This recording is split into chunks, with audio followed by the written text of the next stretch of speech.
Hello, hello, hello, everyone.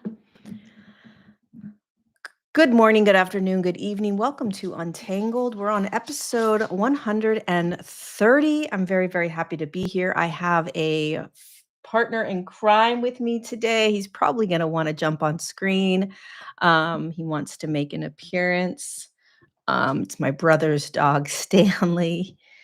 We tried to go to the dog park this morning, but there were no doggies. So he's got a lot of energy. Um, so we'll see. We'll see how this goes. Hello. Please say hello in the chat box. Let us know where you are from. Yeah, he's definitely going to want to show up on the video. So hold on. Oh, wow. He's already here. Okay. All right. He's going to be a part of the show today. Hello, everyone. Feel like he knows we're live and he's like, we're going to do this. We're going to do this. Where are you guys from? And hello. Hi, Texas, Washington, Florida. Oh.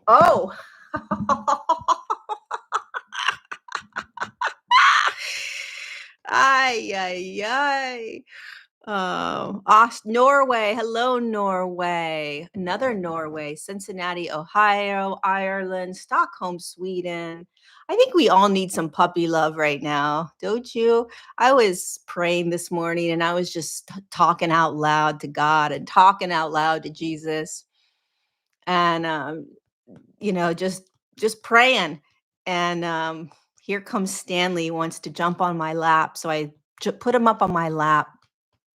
And he just starts chewing on my hair. He just wants to sit here, and I can feel God kind of winking, like it's just about the simple things, Lori. It's about the simple things. Um, I think the world is, it's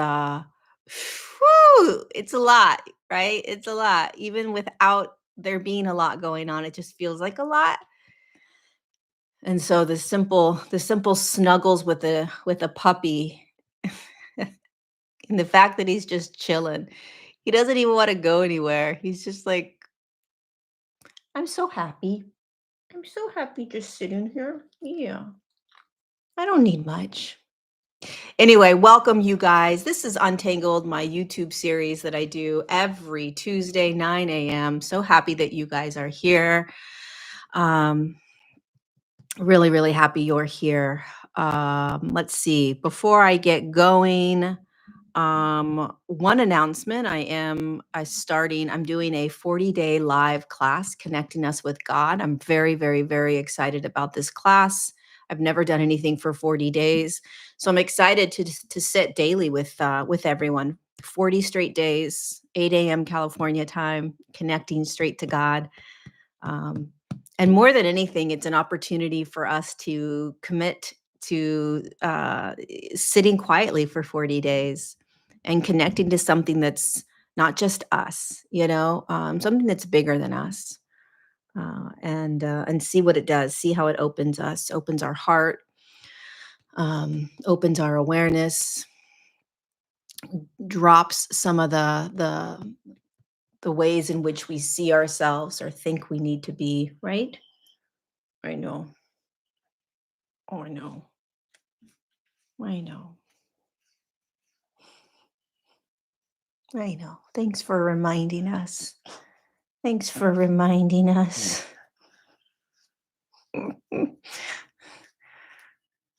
This is what God does. God just holds us. God holds us and says, you're going to be okay. You're going to be okay.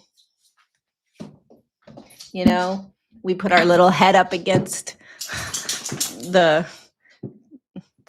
chest of God and we say, remind me that I'm going to be okay. You're going to be okay.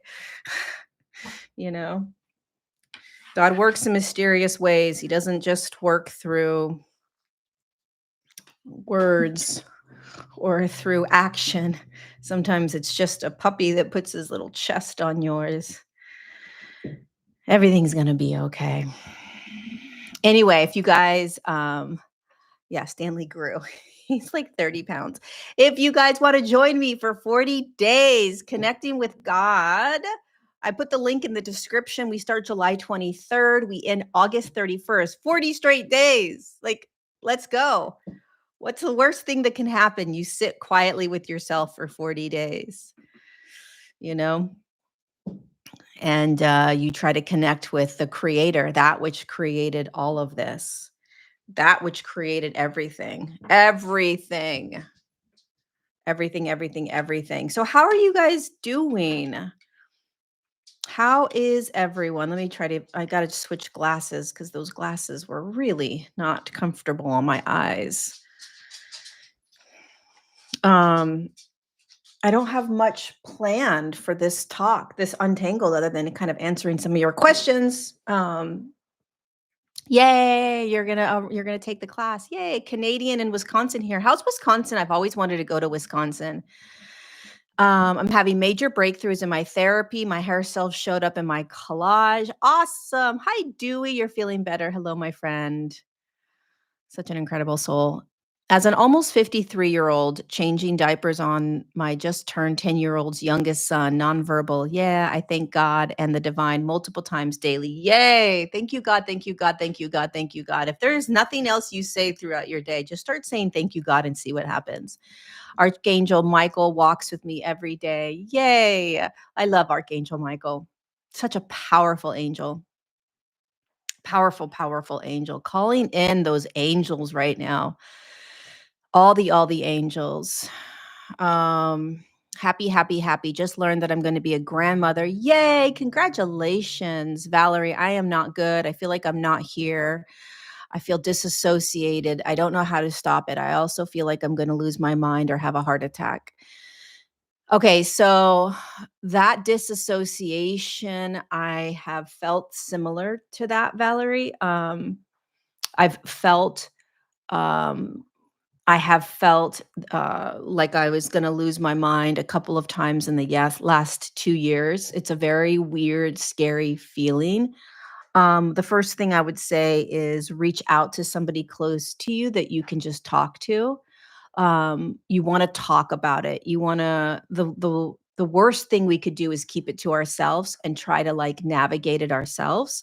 So if there's anybody that you have in your life that you can just say, "Hey, I'm not doing well. I feel really disconnected. My eyes are really weird, you guys. I apologize. I can't really wear my glasses, but I also can't read." Um, um, Reach out to somebody, just someone you can trust and say, "Hey, I'm not doing good. Like, I feel so disassociated. I feel like I'm losing my mind." Because when you talk about it, when you get it out, it doesn't have it's like it doesn't have as much power over you. Um, there's a It's interesting. One of the things that I was thinking about today as I was taking Stanley to the dog park was this experience that a lot of people have been having and will continue to have around associating or the labels we use to associate ourselves to this world. So I'm a teacher, I'm a mom, I'm a sister, I'm successful because of dot dot dot, I'm a good person because of dot dot dot. There's these programmed labels that we grab in order to understand who we are in this world, right? And so it's like, oh, I'm a good person if I do dot dot dot. I'm a successful person if I have this much money, or if I do this kind of work, or if I have followers or likes, or oh, I'm a good mom or a good dad if dot. Like, we have these labels and programs that we connect ourselves to, and it creates who we believe ourselves to be. And one of the things that is happening on the planet to a lot of people is those labels, and this goes back to your question, Victoria. Those labels start to dissolve as we start to shift out of kind of like the old ways that we've been. I don't even like using that word, but it's like um, A more self-centered way of being is dissolving. So that's I'm not saying you or I or anyone is self-centered, but we kind of are self-centered, which means I am this, I am that, I am good because of this, I'm successful because of this, I need more money, I need more this, I'm gonna get It's very I-centered. And what's happening is I believe we're moving to a more God-centered way of viewing life, which then means that you will be of more service. You will be more open, more compassionate, more loving. Not that you already aren't, okay? But there's a breakdown that happens. The self starts breaking down. The I starts breaking down. And then it's like, well, who am I? What am I?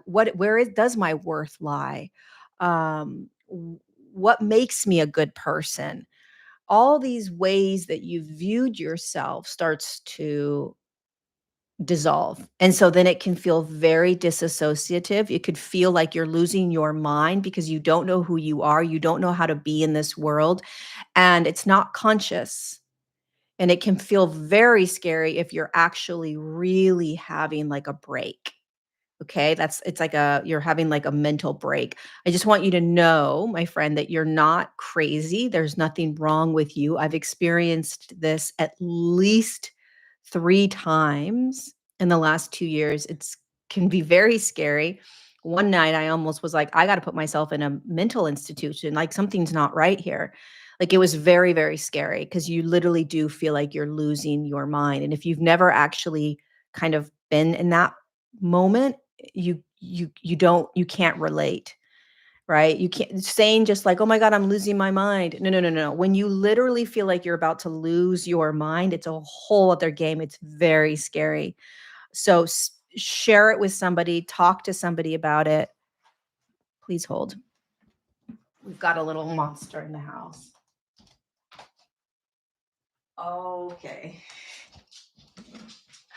And just remember that it's most likely connected to dissolving identities, dissolving the labels.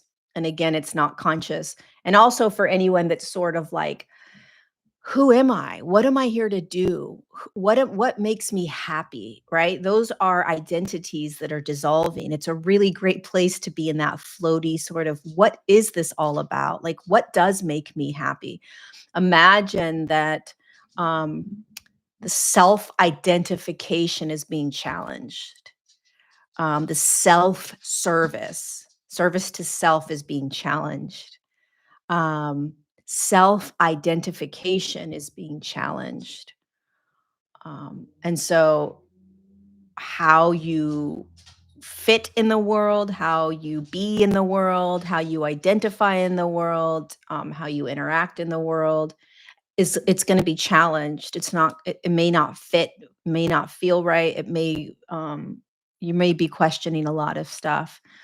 And what it's doing is it's bringing us into this um, selfless space, God space, in my opinion, where it's no longer about us at all. It's about service and compassion and openness. Like it's like instead of and I don't think there's anything wrong with going in and being self-serving and figuring out who you are and what you like and what you don't like and that kind of inward gaze.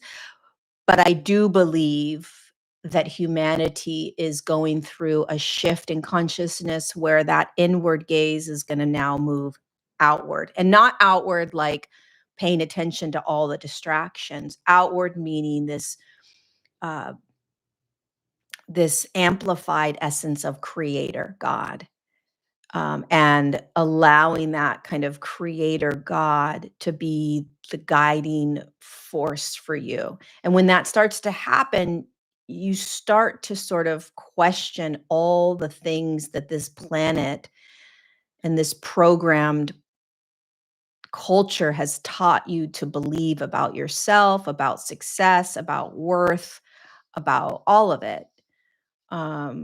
It starts to burn. And when you open to this creator source that has been walking with the soul that you are this whole time, trying to kind of get your attention, then it becomes service to others. Um, it becomes a softening, a faith, a trust, a show me, the I know nothing kind of thing so that I can know everything place, a real vulnerable, raw place, letting go of control. So just imagine that's where you're at, Valerie, and it can feel like you're losing your mind and you're disassociating and panic attack or feeling like you don't even you're losing the a grip on reality when really you're just losing control, which is what you want. So my recommendation is go to God. God show me, God help me, God be with me.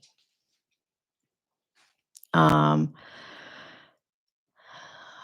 I hope that helps you. I really do. I was in the mall the other day, which I haven't been in years. It fried my nervous system. That's how I know my whole system has is changing. Oh my God, 100 billion%.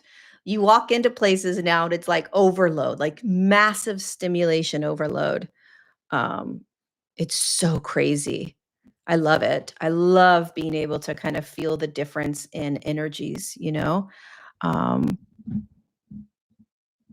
if you don't see the reality you've lived in since birth, I know why you're losing your mind. Yeah, 100%. Did anybody have another question? Thanks, Valerie. Or I think it was Valerie that asked that question. Let go and let God is not just a catchy buzz phrase. It's a real it's it's the next phase in our evolution, in my opinion. And a lot of people they don't like it. They don't like that because they want to be in control. Um, Hi MJ. How's Vegas? How's Viva Las Vegas? Please discuss mistakes or shame and guilt. Mistakes are so real. Yeah, I mean, shame and guilt is the one thing I think that really eats at our peace. When we hold on to shame and when we hold on to guilt, it's a real heavy energy. And I think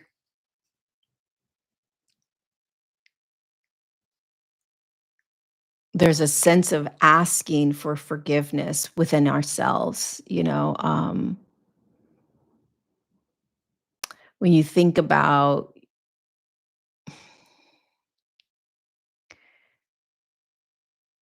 I mean, the simplest place to go, in my opinion, is shame and guilt. And I think that it's about keeping things as simple as possible now. I think that's also the greatest gift of God and going straight to God is that it becomes very simple. And with shame and guilt, it's um, forgiveness. Can you forgive yourself? Um, and just asking that simple question, and a handful of people will say, "No, I can't forgive myself." Okay. Can you ask for forgiveness? Well, why would I ask for forgiveness? I don't know. You're feeling shame and guilt. See what happens if you ask for forgiveness. Well, I don't need to be forgiven. Well, why do you feel shame and guilt then? Right? So if you didn't feel bad about the decisions you made, there wouldn't be some sort of conscience that you hold. So forgive yourself. And if you can't forgive yourself, ask for forgiveness. See what it feels like. So it's like you're asking something else to forgive you for a moment, and then you feel into what forgiveness feels like. You did your best whenever that moment was that you have the shame or guilt. You did your best. You really did do your best. You can argue that you didn't, or you can argue that it should have been better. But in that moment, you did your best, even if your best was somebody else's worst, right? Like you still did your best. And can you forgive yourself? And if you can't forgive yourself, can you ask for forgiveness, right? As if somebody's sitting next to you and you ask them to forgive you. You ask the people that you perhaps did wrong? Can you close your eyes and you ask them to forgive you? Asking for forgiveness is not a weakness. It's not a bad thing. It's not a lower vibe thing to do. It's just simply allowing yourself to feel into what it feels like to have somebody forgive you if you can't forgive yourself. But you did the best you could. Shame and guilt really keeps us trapped in the I'm a bad person. I did something wrong. Um, I'm not good, I'm bad. It just keeps us in that loop. And it tries to shame and guilt will try to convince you of the disconnection that you have with God, with the light that you are, with your soul. That's what it does. It disconnects you. Because what you'll do is you'll convince yourself of why you're not good, why you can't have dot, dot, dot, why, whatever it is. I can't have peace because of this horrible thing I did. I did the best I could back then. I did the best I could. And just have this dialogue with yourself. See what you say back to that. No, I didn't do the best I could. I could have done better. Okay. But what if I really did do the best? Well, wasn't it good enough? Okay.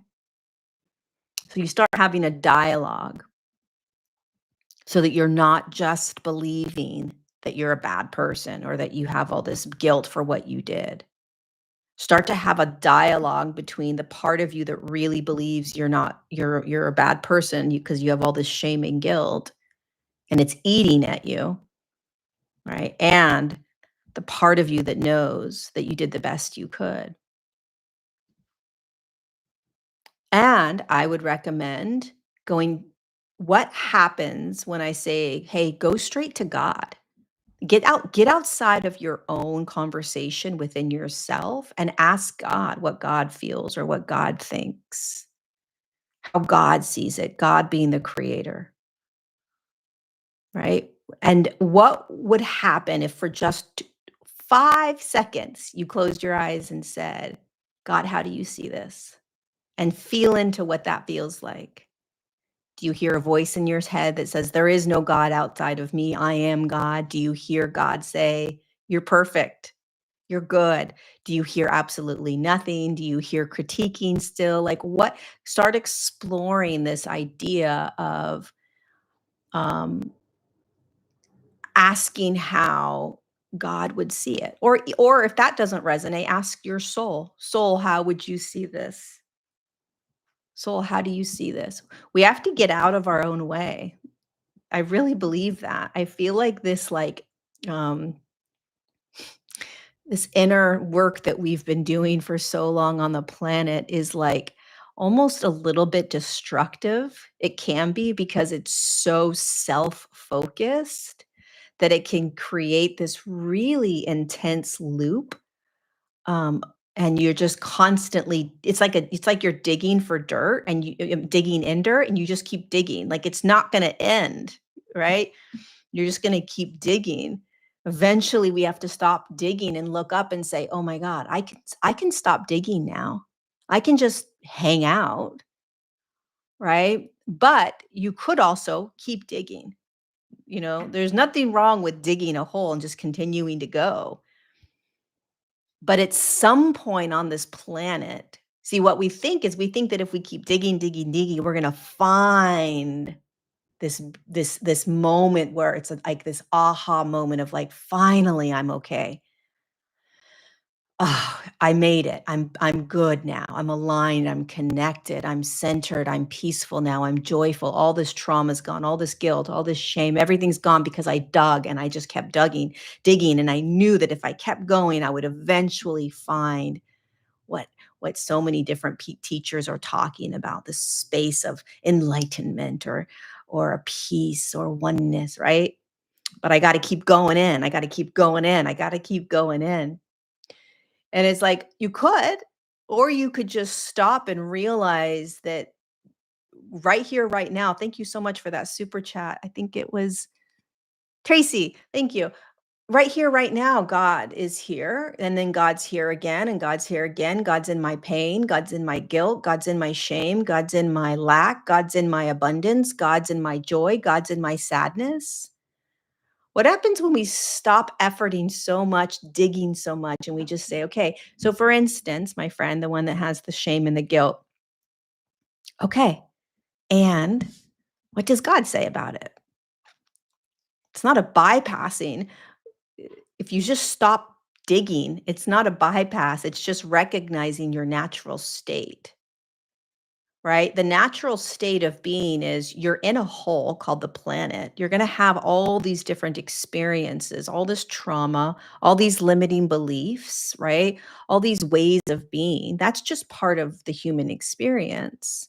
What happens in while you're in that, and go ahead and do all you can do the inner work, but while you're in the experience, do you also recognize that the creator, that God is also beaming down on you, trying to get your attention to remember that you're inside of a whole, i.e., you're inside a human experience. You're in it. You're in a human experience. You're going to think you got to do all these things, but can you also just look and notice that this essence, this beautiful creator light is here as well? And what happens when we start doing that? What happens? And what do we tell ourselves about that? Right? Just getting curious around that. Like, no, it's you got to do the inner work. You got to do the inner work. No, you got, and what if, there's also another way of looking at it, right? Just slowly opening that window to inviting this creator source into your world in a way that perhaps you haven't before. Listen, if it's a stupid idea and you're like, Lori, that was so dumb, I'm never doing that again, don't do it. Um, it's hard to stop digging. Like, I just want to be human and enjoy human things, but it's just constant. It's the awareness. I guess I need to be aware of the digging. Yeah, you're aware of the digging, right? You're aware, exactly, Lindsay. You're aware that you're digging. You're aware that, like, I believe that, my mind keeps telling me I have to keep going. My mind keeps telling me I have to fix this. My mind keeps telling me there's something wrong with this. My mind keeps telling me that I've got to heal this. So you're just aware. You're just aware of like what your mind tells you, right?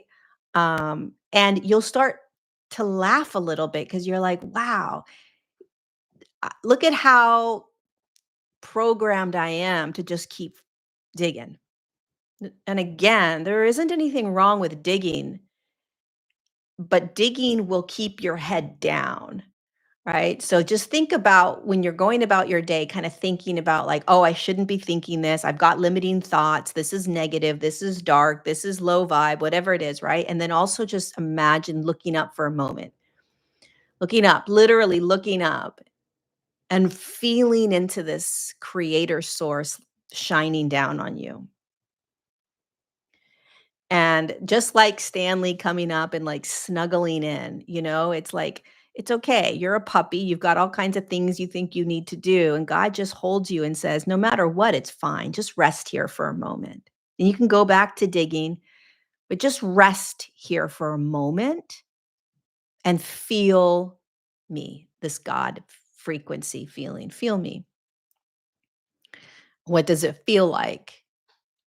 And what you'll notice more and more is that life, the beauty of life, the peace, the joy, all of that is found in just the simple being in life, right? Walking into a coffee shop, going to the grocery store, talking to the person that's checking you out at the grocery store place, right? Like, it's in the everyday normal human interactions where you find the meaning of this whole entire experience. And the more you are aware of the power of these interactions with humans or with nature or with animals, your own inner digging dissolves. You get out of your own way, you get out of your own head, right? So, but you have to bring awareness to what you're in. So, if you're constantly digging and you're driving your car digging, and you go into the grocery store and you're digging, and you go to the coffee shop and you're digging, meaning you're just in your own space. Why is this happening? I can't believe this. I don't understand this. And you just go from one thing to the next inside your hole with the head down. You're not going to realize, you're not going to see the gift of being here, like how God wants to speak to you all day, every day through the external world, through people, through events, through places, through animals, through insects, through all of it.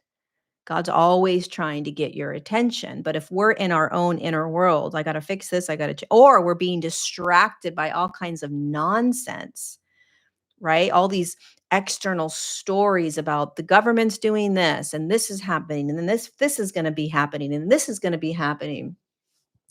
That's just as detrimental as doing this in the whole, right?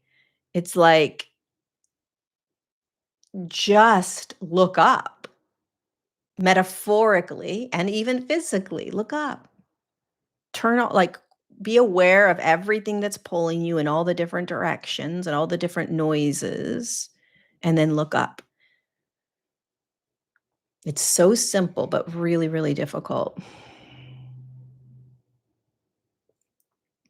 Um, let's see what else. Question: can you talk about creating stories and the impact of energy on invisible levels?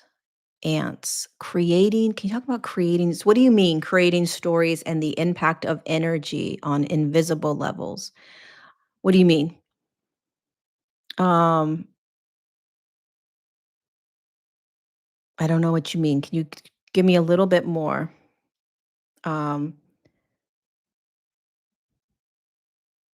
so caught up in the unraveling of my patterns that I miss so much. Yeah, like be aware that you're focusing on patterns and then push it to the side for a moment. You can always go back to the patterns. What's God trying to say to you today? Um, what's God trying to say to you today? Can you talk about creating stories? You mean like making up stories? My hair is a mess. Making up stories and the impact. Hit the thumbs up button. Thanks, Susie. Talk about creating stories and the impact of energy on invisible levels. Creating and holding on to stories that aren't our truth. Oh my gosh. Okay, yeah, I can talk about that. So, oof, I was just on Instagram. Uh, well, I'm on Instagram because that's how I basically run my business. And somebody that I follow, their a story popped up and they were sharing something. I don't want to go into what they were sharing, but it was about something around antibiotics and health and depression. And this doctor was talking, and it was so dark and fear based. And I thought, wow, so many people are going to listen to that. They're going to choose to believe it, and they're going to be in fear, massive amounts of fear, right? And it gave me the heebie-jeebies. Like, I literally was so appalled by the fact that that was something that not only somebody was talking about, but that it was being absorbed by other people. And so what happens is that if you're not aware of what you are consuming, stories, okay, whether they're stories that you're making up, but most likely anything that's in your head that you're believing, you heard somewhere else. It came from an external source, everything. And whether it's recently, an external source recently, or 45 years ago, somebody was telling you it. Most things that we believe came from the external world. And so you have to recognize right now, most of our day, we are consuming somebody else's information, somebody else's beliefs or thoughts or ideas. You're consuming it. 90% of the time, you're not questioning it. You're just taking it in and it's impacting you. So there is an invisible energy that you've now taken on that you're not conscious of. We got to be real conscious of this because it's impacting us now in ways that are exponentially more potent than 5 years ago or 10 years ago. um, there's an infiltration happening in your mind based on, and that's the invisible energies, based on the stories that you are hearing unconsciously throughout your day, just thinking that you're gaining knowledge, right? And so, what you want to be aware of is, what am I listening to right now? What am I listening to? What am I reading? You have to be aware that it's separate from you. Okay. And there's something that you are consuming, just like you're consuming food, right? A large majority of you try to consume somewhat healthy foods, right? You're aware of what you're eating, you're aware of what you're drinking, you're trying to do the best that you can for your body. But we don't do that with the consumption of information and or the consumption of information, which is stories. We're not, it is so subliminal. It's so subliminal. It's so tricky. It's so seductive that we don't realize what we're putting in our bodies. And then the next thing you know, you're going about your day and you feel weird. You feel awkward. You feel anxious. You feel stressed. You feel fear. You feel insecure. You feel unworthy. And you don't realize it's because of what you consumed 30 minutes ago, because it may not have a direct correlation. So you're in your car driving and you just have this angst all of a sudden. You don't realize perhaps it's because 20 minutes ago you were listening to some doctor tell you that if you take this medicine you're going to become depressed, or you have a 50% chance of becoming depressed. You don't realize that maybe that fear-mongering information created some sort of angst in your body. It's all invisible. You can't see it. That's why we are literally in a spiritual battle right now that we can't see, that is in the mind. And the fastest way for these infiltrated energies to get into your mind is through consuming information online, on screens. So again, the best thing that we can do for ourselves right now is become so acutely aware of what you watch. And I'm talking like, if you got to practice this 24/7, because none of us are immune to this. None of us are aware enough to be so conscious that we realize when we're being taken. You get taken just like that. 2 seconds, you're gone. Something has you, right? And it impacts your mind, it impacts your body, it impacts. So we've got to be really hyper aware of what we're listening to, and how it makes us feel. And if you can do that,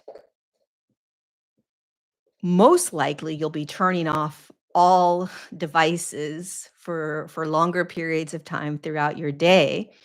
But you'll also start to realize how what you are consuming through electronics, the impact that it's been having. You become even more aware of it and even more aware of it. So instead of like, oh, this is so and so, and they always have great information, I'm going to listen and just believe what they say, you're now going to take a step back and really start to get curious, regardless of who it is. Get real curious and real discerning on how it feels, the information feels. So there has to be, we have to start separating ourselves even more from what we are consuming.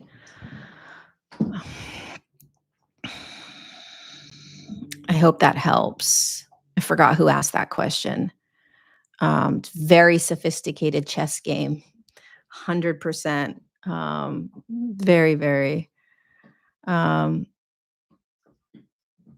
yeah, checking how you feel before you started watching something and how you feel after is a huge practice as well. Um, yeah,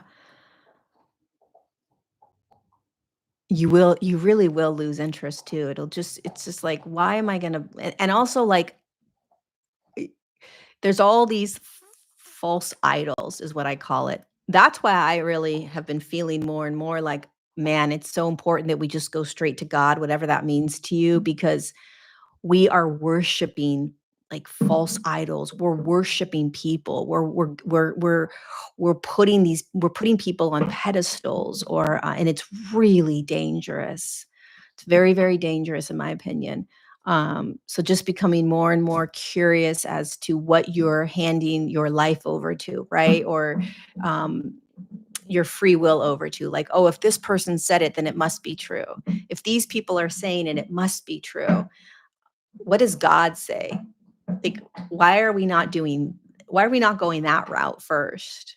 And getting right with God, getting clear with God, whatever that is to you, that the creator of everything, this light, this purity. Go there first and then come back in with that more pure, clear awareness. And see how that helps you see everything that you're in. Um, it's a powerful hack. Um, can you talk about ending relationships? Um, they're difficult. Ending relationships is hard. Ending relationships can be one of the most transformative opportunities that we get.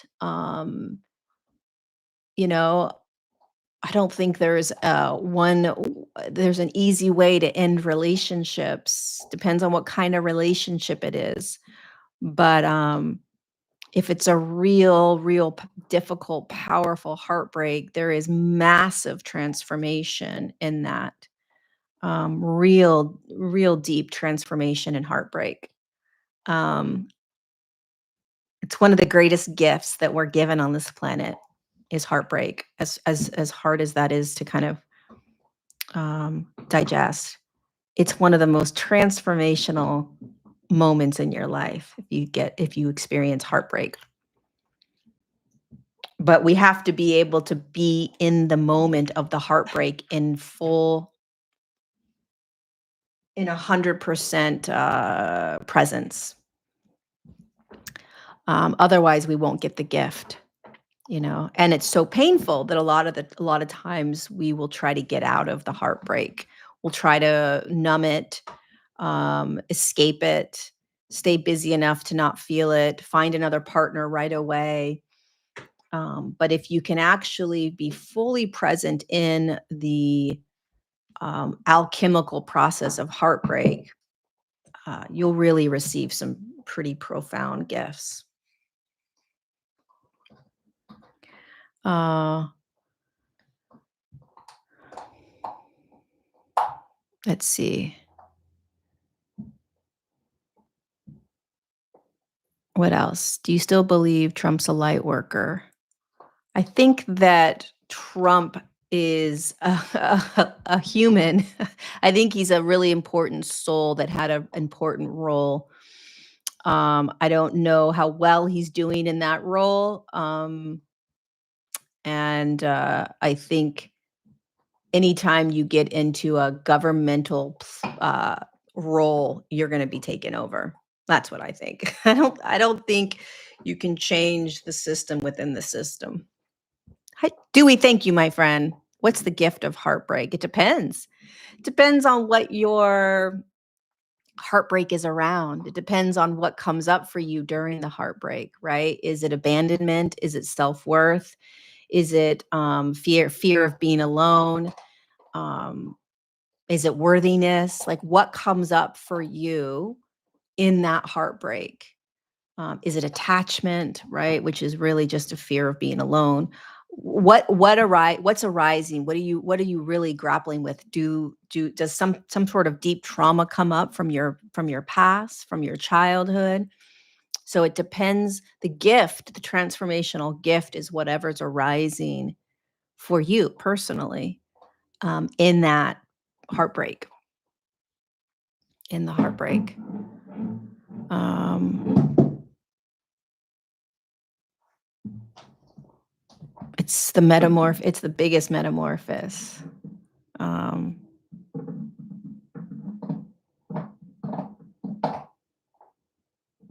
how do you calm yourself before a surgery and know God is with me? You have to know. You got to know. Faith, faith, faith. Call on God and have faith. Call on God and have faith. Pray, pray, pray. Call on God and have faith. Just pray. God, I know you're with me. God, I know I'm safe. God, come into this space with me today. God, come into the surgery room with me. God, come in, walk with me. God, be with me. God, be with the doctors. God, be with the surgeons. Call God in to the moment. Call God in. Um, we have to call God into the everyday life that we live. You know,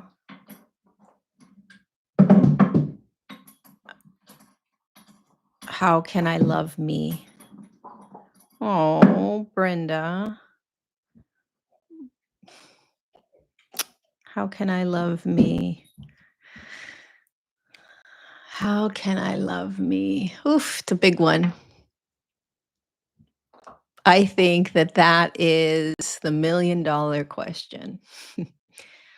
I think that one of the most profound parts about being human, one of the things that just shocks me the most about being human is that we are these incredible souls.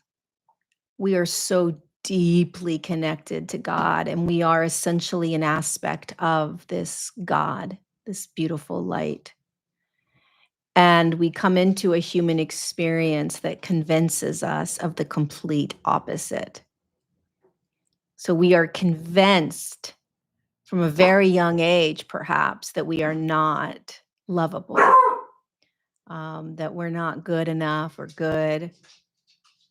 And so it becomes this, it's like a juxtaposition, right? It's like in every single moment, you are the most loved expression possible. Like you are the most amazing thing ever. In the eyes of God, it's like, oh my God, you're perfect. And yet from our own human experience, it's very difficult for us to receive that or accept that or be in that.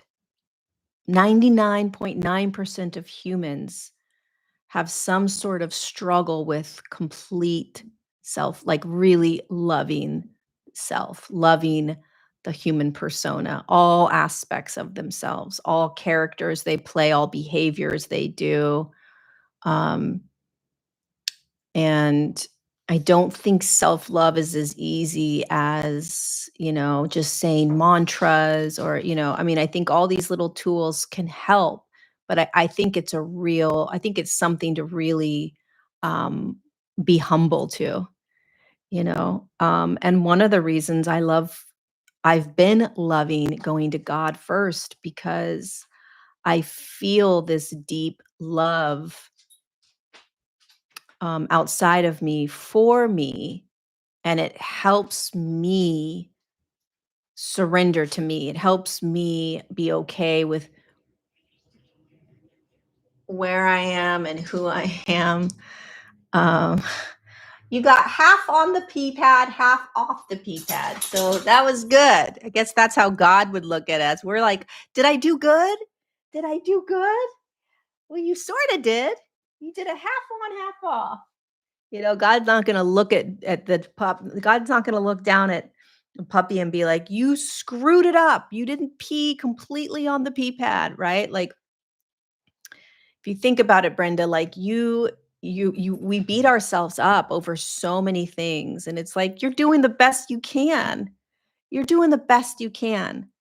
And for me, when I connect with this essence of God, this source, this creator created everything, and I try to see myself through the creator's eyes, there is this compassion that I can access at times, that helps me have that compassion for myself. Um, and it's like looking at a puppy, puppy's doing the best it can, or a baby, the baby's doing the best it can. But it's no joke trying to find self-love, love ourselves. It's um it's a it's challenging. No, no, no, no, no, no, no, no, no. All right, we have 9 minutes left. um Half on, half off, that's effort. Baby steps. um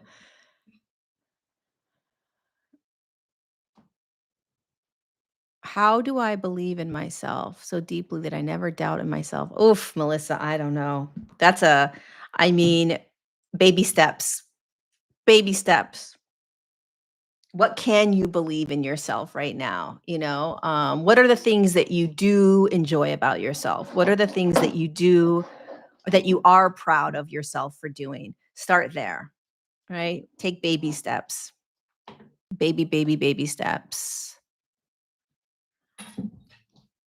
And then be really conscious of the thoughts telling you that um, you're not good enough, you're not worthy enough, like really getting clear with those thoughts. Um, Meaning get real conscious of the thoughts. Hear them. Really hear those thoughts and know that they're not you. You have to start recognizing their thought and not you as often as you can. And then at least there becomes a conversation around them. And then, yeah, start having the conversation. Do, do, do, do, do, do, do, do. Focus on the wins. Yes, focus on the wins.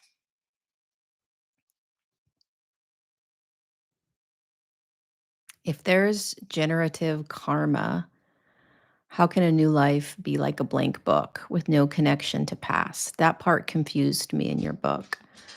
Yeah. Okay. So this is kind of a bigger conversation to be had, but um, when you imagine as a soul, you're looking down. Who asked that question? Christina. Imagine as a soul, you're looking down and you're choosing a family. And the family you're choosing is a family that has sexual abuse or alcohol abuse or just abuses, right? They have this gene, right, of abuse or addiction or some sort, right? So you as a soul, you're looking down and you're saying, I'm going to choose that lineage. I'm going to choose that um, gene that gets passed down. I'm going to choose that in this lifetime.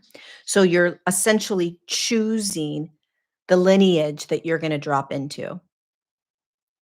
So it's not in my opinion, and from what I was shown, it's not a karmic debt like that you have to clear, like, oh, I didn't clear this in the last lifetime through my family's generational patterns, so I've got to go back in and clear it.